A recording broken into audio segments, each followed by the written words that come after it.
Hi hello friends, welcome to book channel. Cooking classes for beginners.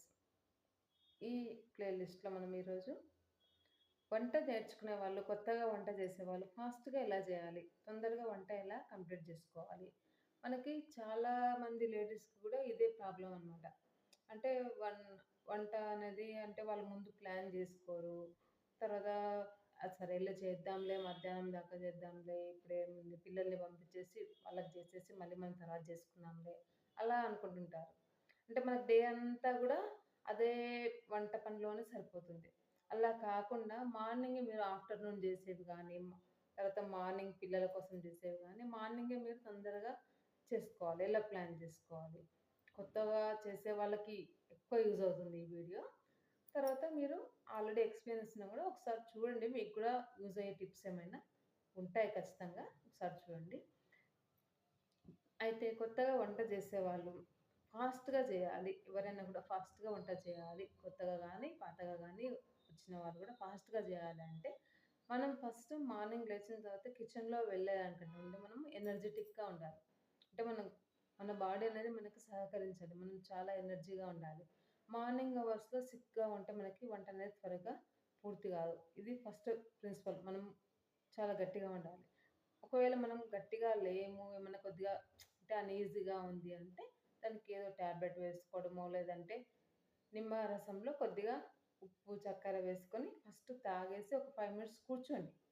5 minutes కూర్చున్న తర్వాత మీరు ఆ రోజు ఏం చేయాలి అని ఒక 5 మినిట్స్‌లో ప్లాన్ వేసేసుకోండి. మన ఇంట్లో ఏం కూరగాయలున్నాయి, ఈరోజు ఏం కర్రీ చేయాలి. అంటే మీకు ఆల్రెడీ కొద్దిగా సిక్‌గా ఉన్నారు. అంటే మీరేదో పులిహోర టైపు అట్లా చేయాలా? లేదు మీరు హెల్తీగా ఉన్నారంటే ఒక కూర, చట్నీ, పప్పు, సాంబారో ఏదో అట్లా చేయాలా? ప్లాన్ వేసుకోండి. ప్లాన్ వేసేసుకొని చేసుకోవాలనమాట. అంటే మనం ఆ రోజు ఉన్న కండిషన్‌ని బట్టి మనం ప్లాన్ వేసుకోవాలి. ముందు రోజు కూడా ప్లాన్ వేసుకోవచ్చు. అంటే మార్నింగ్ లేచే వరకు ఒక్కొక్కసారి మనం హెల్తీగా ఉండొచ్చు, ఉండకపోవచ్చు. లేడీస్‌కి ఏదో ఒక ప్రాబ్లమ్ వస్తుంది కాబట్టి అలా చెప్పాననమాట. మీరు ఒక 5 మినిట్స్ మార్నింగ్ లేచిన తర్వాత ఒక 5 మినిట్స్ బ్రష్ చేసుకుంటూ, స్నానం చేస్తూ కూడా ప్లాన్ చేసుకోవచ్చు. 5 మినిట్స్ ప్లాన్ వేసుకోండి. ఈరోజు అంటే మీరు ఫిట్‌గా ఉన్నారు. ఏం చేసుకోవాలి? ఈరోజు మనం స్ట్రాంగ్‌గా ఉన్న రోజే కొంచెము అంటే చపాతీ అట్లాంటివి పెట్టుకోవాలి. మనం వీక్‌గా ఉన్నామనుకోండి, ఏదైనా ఇడ్లీ అలాంటిది పెట్టేస్తే అదంతా కథ అయిపోతుంది. సపోజ్ ఈరోజు ఎగ్జాంపుల్‌గా నేను చపాతీ, తర్వాత ఒక పప్పు, ఒక కూర, చట్నీ ఇంత ఫాస్ట్‌గా ఎలా చేసుకోవాలి అనే దాని గురించి డీటెయిల్డ్‌గా మీకు ఎక్స్‌ప్లెయిన్ చేస్తాను చూడండి.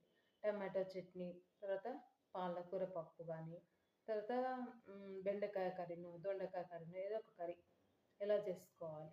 ఫస్ట్ మనం కిచెన్‌లోకి వెళ్తూనే ఏం చేయాలంటే, ఫస్ట్ కిచెన్ కట్ట మనం నైటే క్లీన్ చేసి పెట్టేసుకోవాలి. కిచెన్ కట్టపై ఏమీ ఉండకూడదు. స్టవ్ తప్పించి. స్టవ్ ఒకటే ఉంచుకోవాలి. స్టవ్ లైటర్ పెట్టుకోవాలి. తర్వాత మార్నింగ్ వెళ్తూనే మనం ఫస్ట్ ఫ్రిడ్జ్‌లో నుంచి కూరగాయలన్నీ ఆ రోజు ఏమేమి వండాలనుకుంటున్నామో అవన్నీ తీసేసి ఫస్ట్ కడిగేసేసి ఒక క్లాత్‌పై వేసేయాలి.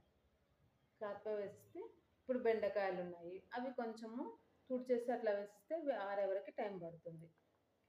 మిగిలిన పాలకూర గూడా కడిగేసేసి పక్కన పడేసేయాలి. అంటే క్లాత్‌పై వేసేసుకోవాలనమాట. తర్వాత టమాటాసు, తర్వాత పచ్చిమిర్చి ఆ రోజుకి కావాల్సినవి.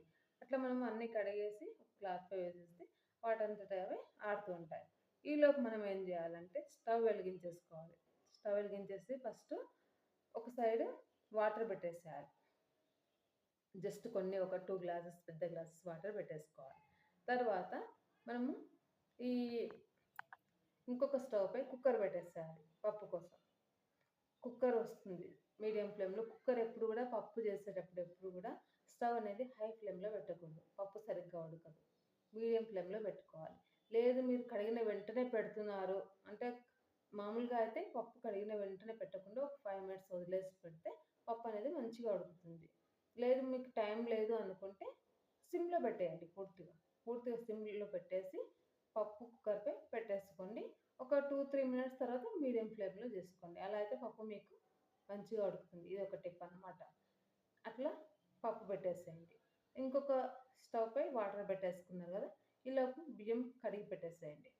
కడిగి పెట్టేసి మీరు స్టవ్ పై పెట్టేసి దాంట్లోనే ఈ వేడి వాటర్ ఉంటాయి కదా అవి వేసేయండి. అన్నం కూడా తొందరగా అయిపోతుంది. అట్లా మనకు టైం సేవ్ అవుతుందనమాట. ఒక సైడ్ అన్నం అవుతుంది, ఒక సైడ్ పప్పు అవుతుంది.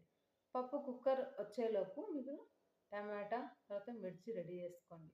మిర్చి మనం ఎలాగో తొడిమ తీసేసి జస్ట్ ఇలా మగ్గించుకుంటాం ఆయిల్‌లో చట్నీకి కాబట్టి. టమాటా కూడా మరీ సన్న పీసెస్ కట్ చేయాల్సిన పని లేదు చట్నీకే కాబట్టి. ఒక 2 పీసులు, 4 పీసులు చేసేయండి సరిపోతుంది. అట్లా టమాటాని వీలైతే మీరు అప్పుడే పాలకూరని కూడా కట్ చేసి పెట్టుకోవచ్చు కుక్కర్ వచ్చేలోపే. లేదు పాలకూరకి టైం సరిపోలేదు కుక్కర్ వచ్చేసిందంటే అప్పుడు కుక్కర్ దింపేసి మీరేం చేయాలి నెక్స్ట్ టమాటా చట్నీ చేసుకోవాలి కాబట్టి బాండ్లీ పెట్టేసి వెంటనే బాండ్లీలో టమాటా చట్నీకి కావాల్సిన పొడి లేదు ఆ రోజు చట్నీలో వేయడానికి. పల్లీలు, నువ్వులు మీరు ఏం చేస్తే అది వేయించేసి తీసేసి ఆయిల్ వేసేసి పచ్చిమిర్చి వేయండి. పచ్చిమిర్చి మూత పెట్టేసి అది మగ్గేలోపు పాలకూర కూడా మనకి రెడీగా ఉంది కదా! ఒక సైడ్ పాలకూర కట్ చేసుకుంటూ ఉండండి. ఒక సైడ్ అన్నం అవుతుంది, పప్పు ఉడికింది. తర్వాత ఇక్కడ పాలకూర కట్ చేస్తున్నారు. టమాటా పచ్చడికి పచ్చిమిర్చి మీకు మగ్గుతుంది. పచ్చిమిర్చి మగ్గేలోపు మీరు ఇక్కడ పాలకూర కట్ చేస్తున్నారు. ఆల్రెడీ టమాటా కట్ చేసి పెట్టారు. అది మగ్గగానే ఈ టమాటా అనేది దాంట్లో వేసేయండి. ఆ చట్నీది అది మొత్తం కూడా కంప్లీట్‌గా ప్రాసెస్ అంటే ఉప్పు, పసుపు అవన్నీ వేసి ఆ ప్రాసెస్ అంతా అయ్యేలోపు మీరు పాలకూర పప్పుకి మనం ఎన్ని వేస్తాము? మహా అయితే 3 కట్టలు. అంతకంటే ఎక్కువైతే వేయం కదా! రోజు ఒక నలుగురుండే ఇంట్లో రెండో, మూడో చిన్న కట్టలైతే 3 వేస్తాము. మరి పెద్దవైతే 2 వేస్తాం. ఇట్లా ఒక 3 కట్టలు పాలకూరని కట్ చేసి పక్కన పెట్టేసేయండి. పెట్టేసేసిన తర్వాత మీకు ఈలోపు చట్నీ అనేది మగ్గిపోయింది. దాన్ని దింపేసి పక్కన పెట్టేసేయండి. అన్నం ఇంకా అవుతూ ఉంది. అన్నం అవ్వడానికి కొంచెం ఒక 20 మినిట్స్ టైం పడుతుంది. అంటే నేను చెప్పేది కొద్దిగా ఎక్కువ క్వాంటిటీ అనుకోండి. ఒక 3 గ్లాసెస్ అంటే మీడియం సైజ్ 3 గ్లాసెస్ రైస్ అవ్వడానికి. 1 గ్లాస్ అయితే ఈజీగా త్వరగానే అయిపోతుంది. ఒక 5, 10 మినిట్స్‌లో. తర్వాత మనకి చట్నీకి అంతా కూడా రెడీ అయిపోయింది. ఉడికిపోయిందనమాట. ఇప్పుడు ఈ చట్నీ ఇది కూడా పక్కకు దింపేసేయండి. అది చల్లారేలోపు మీరేం చేస్తారంటే పాలకూర కట్ చేసి పెట్టుకున్నారు కదా! పాలకూర పప్పుకు వేసేయండి. పాలకూర ఉడికిచ్చేసి తర్వాత అంతకంటే ముందే కొద్దిగా చింతపండు నానబెట్టి పెట్టుకోండి. చెప్పడం మర్చిపోయాను. మీరు కూరగాయలు కట్ చేస్తారు కదా! అప్పుడే కూరగాయలు కడుగుతారు కదా! కడిగినప్పుడే చింతపండు కూడా కొద్దిగా కడిగి పక్కన పెట్టేసేసుకోండి. ఇప్పుడు మీరేం చేస్తారంటే ఆ చింతపండు యూజ్ చేసుకొని పప్పు వేసేసి పాలకూరని ఉడికిచ్చేసేసుకొని తర్వాత చింతపండు రసం వేసేసి పప్పు మీరెలా చేసుకుంటారో అలా పప్పు తయారు చేసేసుకోండి. మనకి పప్పు రెడీ అయిపోయింది. తర్వాత పచ్చడికి కూడా ఉడికిపోయింది. తర్వాత ఒక సైడ్ అన్నం అవుతూ ఉంది. ఈలోపు మీకు అన్నం కూడా ఆల్మోస్ట్ అవ్వడానికి రెడీ అయిపోయి ఉంటుంది. సిమ్‌లో పెట్టేయండి. పప్పు రెడీ అయిపోతూనే పక్కన దానికి పోపు చేసేసి పప్పు కూడా పక్కన పెట్టేసేయండి. ఒకవేళ త్వరగా ఎవరైనా వెళ్ళేవాళ్ళుంటే అంటే ఒక్కొక్కసారి ఇంట్లో హస్బెండ్ గానీ, పిల్లలు గానీ ఎవరో ఒకరు త్వరగా వెళ్తూ ఉంటారు ఇద్దరిలో. అలాంటప్పుడు వాళ్ళకి ఏదో ఒక ఐటెమ్ అయినా గూడా మనకి రెడీ అయిపోవాలనమాట. పప్పు అయిపోయిందనుకోండి, పప్పు, అన్నం అలా తీసుకెళ్ళడానికి కూడా బావుంటుంది.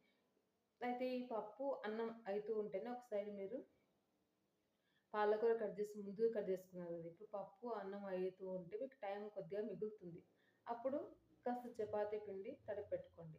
ఎగ్జాంపుల్‌గా నేను ఈరోజు చపాతీ చెప్తున్నాననమాట టిఫిన్‌లోకి. చపాతీ పిండి తడిపి పెట్టుకోండి. అయితే మీరు వెళ్తూ ఉంటే జస్ట్ ఒక 2 చపాతీలు చేసి ఇచ్చినా కూడా బాబు, తర్వాత పాపనో, మీ హస్బెండ్ ఎవరైనా వెళ్ళేటప్పుడు ఈజీగా అయిపోతుందనమాట. తర్వాత ఈ చపాతీ పిండి రెడీగా ఉంటుంది కదా!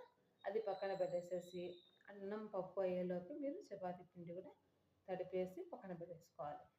తర్వాత ఇంకొక టిప్ మీకిక్కడ. మనము చపాతీ రెగ్యులర్‌గా చేస్తూ ఉన్నా, తర్వాత రెగ్యులర్‌గా ఏదో ఒక టిఫిన్ చేస్తూనే ఉంటాము. దోస గానీ, చపాతీ గానీ, ఊతప్ప గానీ, లేదంటే పొంగనాలు గానీ. అయితే మనము మామూలుగా రెగ్యులర్‌గా వాడే ఆయిల్ క్యాన్ గాకుండా ఒక చిన్న డబ్బాలో, ఇంకొక చిన్న డబ్బాలో కాస్త ఆయిల్ అనేది పెట్టుకోండి. ఇది మీరు చపాతీకి గానీ, తర్వాత ఈ దోసలకు గానీ, తర్వాత పొంగనాలకు గానీ, ఇది యూజ్ చేసి అప్లై చేస్తూ ఉండండి. ఎందుకంటే మీకు చపాతీకి మళ్ళీ సెపరేట్‌గా తీసుకొని మనం అప్లై చేసుకోవడానికి మళ్ళీ ఒక కప్పు తీసుకోవాలి, దాంట్లో వేసుకోవాలి. అలా కాకుండా ఒక పర్మనెంట్‌గా ఒకటి పెట్టేస్తే అది అయిపోయినప్పుడు కొంచెం కొంచెం ట్రాన్స్‌ఫర్ చేసుకొని అట్లా యూజ్ చేసుకోవచ్చు. ప్రతి ఏ టిఫిన్ చేసినా కూడా ఇప్పుడు ఇడ్లీ పెడుతున్నారు. ఇడ్లీకి మనం అప్లై చేయడానికి మళ్ళీ ఆయిల్ కావాలి. మళ్ళీ డబ్బాలో నుంచి తీయకుండా అట్లా అట్లా యూజ్ చేసుకోవచ్చు. చిన్న దాంట్లో మనం పెట్టుకుంటే. మనకి మన రోజు పాత్రలు గూడా అంటే బాసనలు గూడా ఎక్కువ గావు. అంతేకాకుండా రోజు ఆల్టర్‌నేట్ డేనో, వీక్లీ 3 టైమ్స్ ఇలా చేసినా గూడా మీరు చపాతీ చేసినప్పుడు దానికి రోల్ చేసుకోవడానికి బియ్యం పిండి, గోధుమ పిండి వాడుతూ ఉంటారు గదా! అది గూడా ఒక డబ్బాలో పక్కన పెట్టేసుకోండి. మళ్ళీ మనం రోజు దాన్ని సెపరేట్‌గా ఒక దాంట్లో బౌల్‌లో తీసుకొని మనకు తక్కువలో తక్కువ దాంట్లో గూడా మనకు కొద్దిగా టైం అనేది సేవ్ అవుతుంది. కొంచెం తీసి పెట్టేసుకోండనమాట. అలా చేసేసుకోండి.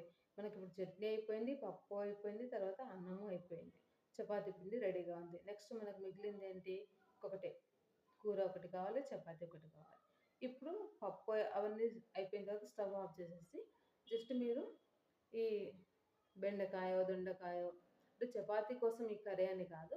మామూలుగా చెప్తున్నాను ఎగ్జాంపుల్‌గా. లేదంటే క్యాబేజ్ అనుకోండి. ఏదైనా మీరు కట్ చేసేసుకోండి. కట్ చేసేసుకొని ఒక సైడ్ కూరకి పోపు వేసేయండి. ఇంకొక సైడ్ మీరు చపాతీ చేసేసేయండి. ఇలా చేస్తే మీకు 1 ½ అవర్ 1 ½ అవర్‌లోనే 10, 12 చపాతీలతో పాటు ముగ్గురికి సరిపోయే అన్నము, అర్ధ కిలో కూర, చట్నీ అన్నీ గూడా రెడీ అయిపోతాయి ఫాస్ట్‌గా. ఈ విధంగా ట్రై చేయండి. తప్పకుండా మీకు తొందరగా అయిపోతుంది. ఇలా చేస్తూ ఉంటే ఇంకా ఫాస్ట్‌గా గూడా చేయగలరు. మనకు చేస్తాము అనే కాన్ఫిడెన్స్ అనేది ఎప్పుడూ ఉండాలనమాట లేడీస్‌కి. మీరు కొత్తగా చేస్తున్నారు గదా! నాకు ఇలా వస్తుందో లేదో, రాదేమో అనేసి భయపడకూడదు. ఆ కాన్ఫిడెన్స్ అనేది మనకుండాలి. మనకేమైనా వీక్ అనిపించినప్పుడు ఏదైనా ఒక ఫ్రూటో, లేదంటే పాలో ఏదో ఒకటి తీసుకోవాలి. అలా అయితేనే మనం చేయగలం ఇంట్లో వాళ్ళందరికీ గూడా. వంట చేయడం అనేది మనకు దేవుడిచ్చిన వరం. ఇది మాత్రం ఎప్పుడూ గుర్తుపెట్టుకోవాలి. ఎప్పుడు మనం తిట్టుకుంటూ, నాకొచ్చింది గదా! ఇది చేయాలా అనేసి ఎప్పుడు చేసుకోకూడదు. చేయకూడదు గూడా. మీరందరూ గూడా ఇలా ఫాస్ట్‌గా మీ వంట పని ముగించేసుకొని, మీరు ఆరోగ్యంగా ఉంటూ, మీ ఇంట్లో వాళ్ళందరూ గూడా ఆరోగ్యంగా ఉండాలని కోరుకుంటూ, మనం ఆరోగ్యమే మహాభాగ్యం అన్నారు పెద్దలు. ఆరోగ్యంగా ఉండాలంటే మనము హోమ్ ఫుడ్ తీసుకోవాలి. ఇంట్లో వాళ్ళకి గూడా మనము కరెక్ట్ టైంలో అన్నీ చేసి పెడితే వాళ్ళు హ్యాపీగా ఉంటారు, ఆరోగ్యంగా ఉంటారు, మనము ఆరోగ్యంగా ఉంటాము. మీకు ఈ వీడియో నచ్చినట్లయితే తప్పకుండా ఛానల్‌ని సబ్స్క్రైబ్ చేసుకోండి, లైక్ చేయండి, షేర్ చేయండి. మరిన్ని వీడియోస్ ఇలాంటివి కావాలంటే మీరు కామెంట్ బాక్స్‌లో మీకు ఏదైనా డౌట్ ఉన్నా గూడా మీరు అడగొచ్చనమాట. నాకు ఏజ్ తక్కువుండొచ్చు కానీ అంటే ఏజ్ మరీ తక్కువేం లేదు 40+. అంటే నా ఎక్స్‌పీరియన్స్ అనేది ఎక్కువగా ఉంది. ఎక్స్‌పీరియన్స్ ముఖ్యం ఇక్కడ వంటలో మనకి ఏజ్ అనేది కాదు. నేను ఒక ఇంటర్ ఫస్ట్ ఇయర్ నుంచి గూడా వంట అనేది చేస్తున్నాను కాబట్టి నాకు ఈ ఎక్స్‌పీరియన్స్ అనేది వచ్చింది. నా ఎక్స్‌పీరియన్స్ మీకు అవసరం అయితే నాకు తెలిసినవి నేను మీకు షేర్ చేసుకుంటాను. మీకేమైనా డౌట్స్ ఉంటే తప్పకుండా అడగొచ్చు. Thank you. Thank you for watching.